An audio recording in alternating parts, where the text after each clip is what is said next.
It has finally arrived, Shade. The beautiful works of a new VARDO fortress. It's cold. I hate this. New buildings, new objectives, New nonsense. and so much more. Nothing could go wrong with such a perfect revamp. Fresh meat. Oh crap, can't forget the zombies. And it looks like one wants some candy right now. This isn't Halloween, buddy. Go away.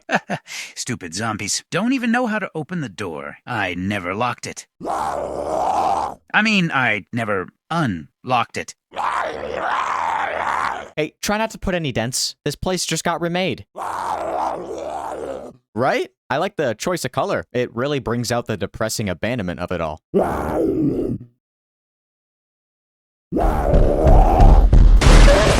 What horrible timing this was. Right after I did a 24-hour stream and had to catch up on my sleep and had to make it to a bachelorette party. GMB drops an update. So yeah, I'm gonna be a little late on this one. Probably like a day late, a day or two. I don't know. Guts and Blackpowder. Oh my gosh. If you guys were hungry before, hey. They just got a spoon and shoved it all the way down your throat because we got a lot. One of the more important things in this update, I think, is the new siege mode and the VARDO Fortress remake. VARDO Fortress has been changed again.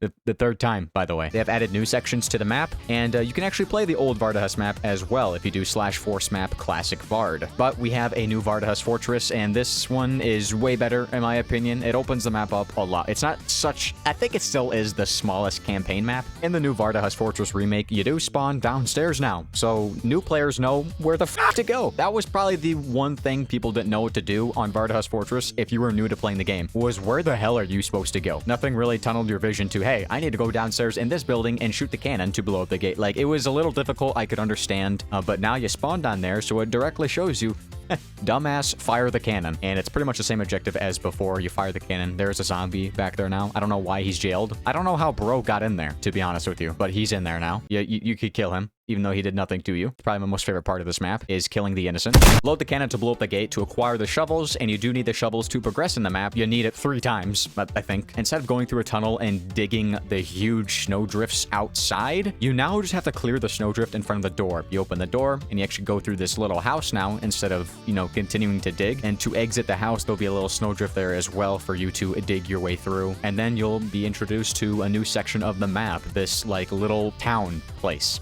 That nothing really happens, you just walk through it. Going through this will bring you down to a frozen, like, lakeside a little bit. It's not a lake, I shouldn't say that. You do be sliding all over the place when you're on this part of the map, so be careful with that, because there are some zombies that spawn down there. And yes, they're hungry for brains, so be careful. But you can pretty much slide all over the place. You gotta climb up this ladder. This ladder part will bring you to another place to walk through, which will then bring you to the church. And the church is one of the main objectives in VARDO Fortress, rather than, you know, surviving at the end. Because with this one, you have to alert the ship, and you use that with the church bell. So one player has to be inside the church ringing the church bell thingy-majiggy, and then everyone else has to protect that person. While you're going ahead and ringing that bell, all the zombies are like, hey, who the f is ringing that bell? I've never heard that before. We don't have brains to ring a bell. It attracts this huge horde that you have to kind of survive. Well, you do. After that part, you'll use your shovels again to clear a path to the docks area, and this is exactly the same as before. But one thing that is revamped is pretty much everything that looks back here. The whole dock area, the cannon part, they're like on sleds now, that's cool. And then the lighthouse is also revamped, so you don't break your legs all the time. You can actually like walk up there now without having to worry about falling off. One thing I do want to mention is that hypothermia is on this map, so the cold debuff is applied on VARDO Fortress, which was introduced during the COB update. The berries Terrazina map that got introduced had that cold debuff. The hypothermia thing was actually on the first addition to VARDO Fortress, but it was removed on the second add-on, and now they kind of put it back into the game. It's kind of finalized, so it can be applied to those cold maps. And they did mention that before, that we would be seeing this cold debuff being applied to maps later on, and here we can see that fully. So on the last part of VARDO here, just know that there are these like fire areas placed on the docks near the cannon, and you can go in the lighthouse as well to prevent that cold debuff being applied. And you know, for hypothermia, to get you, kind of like dementia and old age. Guys, time goes by. Use it wisely. In VARDO Fortress, which I forgot to mention, because the ship doesn't stop there anymore for you to get on. It does a drive-by. So you basically get to spawn in and do a drive-by on the zombies as the other soldiers get to jump on the ship. A new game mode has been added to Guts and Blackpowder called Siege. By far, one of my most favorite things they have ever added into this game ever. I loved playtesting the Siege for like the whole 10 minutes that I did. It basically replaces the zombies with soldiers. So you're going to be doing PvE style, kind of like what you were doing before, but Yeah, I don't know why I brought that up. you're just going against the bot still. This is available in the Alamo, which is a new map. Lysente, which is, this is going to be a daytime Lysente, not raining. And then they also have the, Law Roth Fields is what I like to call it. Because I can't pronounce the full word. And this is just an open ass map, so good luck. And on the Alamo as well, there is an exclusive Texas regiment, and I'm pretty sure this is the Texas flag. You know me and flags, so we're just gonna leave it there. We will be trying out all this stuff on stream eventually, and I'm excited to get into it. Now that the map stuff is out of the way, I'm just gonna kind of get into the bigger stuff, I guess. There's a lot that they have here, but I think it's a lot that doesn't really need to be talked about. You'll just feel it as we get into the game. And that being the ghoul system for one of them, which just makes zombie grabs and attacks more reliable. They did add an advanced glass breaking system, so now the glass will shatter into multiple pieces, but you do have to turn this on in the options tab. So if you've played the game previously and you haven't chosen a graphic preset, this will automatically be disabled. You just have to go into the options tab and flip it on right here. It's not that hard. They adjusted the frank earning system, so now my frank video is completely inaccurate, so that's awesome. But maps will have consistent frank values now, and they're going to be categorized just like this. I'm not going to go through all this because that's way too much to read. But as you can see here, for all of the maps in the game now, all of the frank values have been adjusted for normal and hardcore. They adjusted the shop pricing. The expensive items like the horse artillery pistol and the double barrel pistol will be reimbursed based on the adjusted price. So you should get a certain amount of franks back. Previously purchasing the horse artillery pistol and the double barrel pistol, they made those cheaper. And this does require you to be in a public server in order to gain that stuff back. I'm not reading the other because it's too much. You can look at the new regiments here. They added another new map called West Point. This is for the Blocks event mode, which if you guys didn't know before, this was kind of that farm to the west map that we checked out in the last update that kind of had the Project Zomboid feel to it. So they added another map to that mode. And we will also be playing this on stream, so we can check more of that out later on a video dedicated to West Point itself. The Zapper has glowing eyes now. He has orange glowing eyes. Bro watches too much anime. Basically, this is to help with the visual indication, it says. So you know who is a sapper and who is... I can understand why zappers were probably getting mixed into, oh, this must just be my friend, my teammate. And then boom, you get hit with an axe to the face. They added an end of round results screen during the voting process, so you can kind of see how shit you played last match. I would say good, but looking at you guys, that's not possible. Shoves can now damage doors and glass. And another cool thing I want to mention here is that you can stack purchase consumables. So for example, with the Siege Engineer armor for the Sapper class, you can buy that a load now. So you don't have to worry about re-buying it and re-putting it on your character when you die with it. I knew that was like a main concern a lot of people had. When you died as a Sapper with the Siege Engineer armor, you'd have to go back in the shop, buy it, and re-equip it. But now, you could buy it 100 times, and then die 100 times, and then you have to rebuy it. I found this.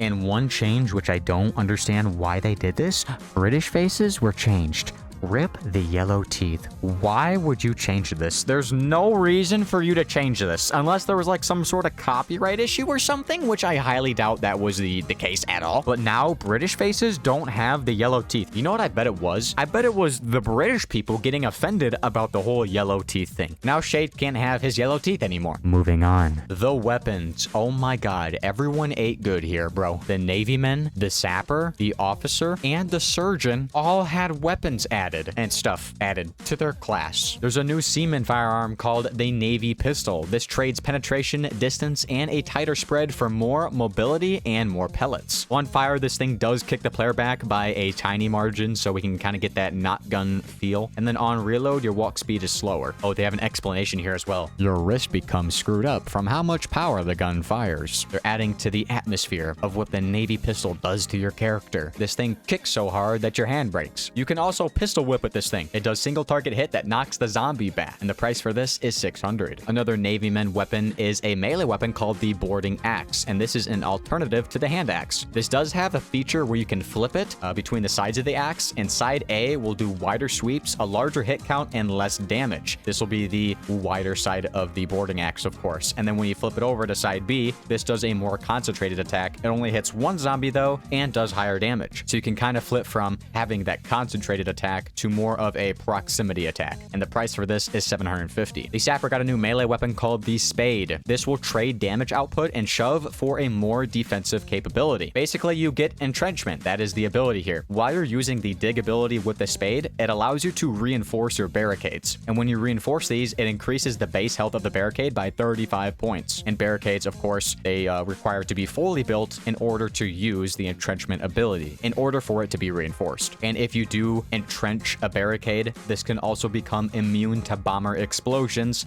as long as it's not point blank. You can also shove zombies with the Spade while they're attacking your barricade as long as you're using the downswing option. And one thing to mention here, which I think is important, you can't do the entrenchment ability on top of wooden areas or anything that's not grass, I think. So not only will the Spade be able to help you and your team be more defensive, but it also forces you to actually want to be in grass. Pretty rare for you guys. I know. The Officer got a new firearm called the Brass Pistol. This will trade penetration, distance, and tighter spread for an easier crowd control. It is similar to the Navy Pistol, but it has less pellets. And on fire, this also kicks the player back by a tiny margin. You're breaking your arms again. Which is why the reload walk speed is slower, just like the Navy Pistol for the Seaman. There is no pistol whip for this though, unlike the Navy Pistol, and the price for this is 750. I don't think a lot of people are going to be using this for the Officer, but hey, it sounds cool. And finally, the Surgeon has a new utility called the Extended Surgeon Kit. This will replace your box of bandages for a Surgeon's Kit. And what this will do is it'll buff the speed of the healing process, and it only costs 2 more supplies to fully heal the patient. However, in trade for this, it will have a longer deploy time for healing. And the price for this is a whopping 1,000. The pickaxe got a bit of an overhaul. For those who don't know, the pickaxe is a weapon for the Sapper class. Basically, it trades the effectiveness of building for a higher damage output, which I think that's what it was primarily being used for anyways. It replaces the shove ability with a charge swing, so no more shoving with the pickaxe. The charge swing, however, when you're performing a sideways swing, you can hold the attack button to charge it up for an attack. So if you charge it all the way, your maximum hits get increased to 8, and the damage will scale to a 2 times base damage. So if you do hold it for the max amount, the damage output would be 200. And it looks like we have a formula here. This is probably confusing as fuck, so you don't need to worry. It doesn't matter. Just hit zombies. That's all you need to know. The swing time has been increased to 0.86 seconds. The headshot damage will now be 2 times instead of a 6 times, which is huge. And the new price for it is 450, which is a 150 increase from the original 300. The grenades got some changes here. They added a new ability called underthrowing. So if you overthrow with a grenade, which is originally what it was doing before, that'll throw it a longer distance, a larger distance. But if you underthrow the grenade, which is the new change, it'll throw it at a smaller distance. The pike, or lance I should say, had some changes as well. They removed the cooldown. So now you can stab, stab, stab like we could when it first got released. And they added a new ability for it called a hit regeneration. So on kill, which if you kill a zombie with a lance, you will regain 2 hits if you kill a zombie while thrusting. This allows you to penetrate more zombies at once. And there is a cap for this, by the way, so you can't just go infinite and just be thrusting on all the zombies.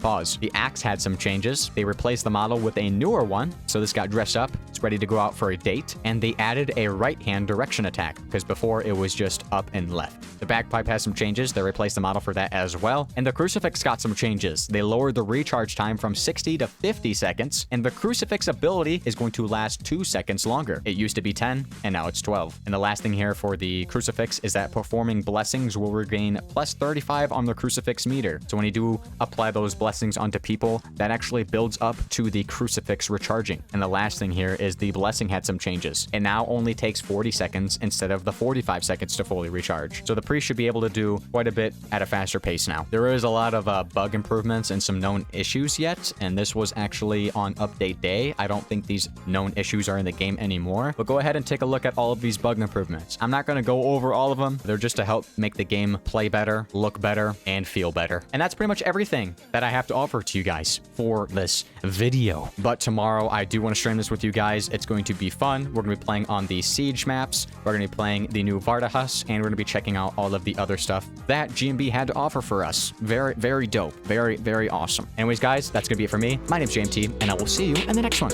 Peace out, guys.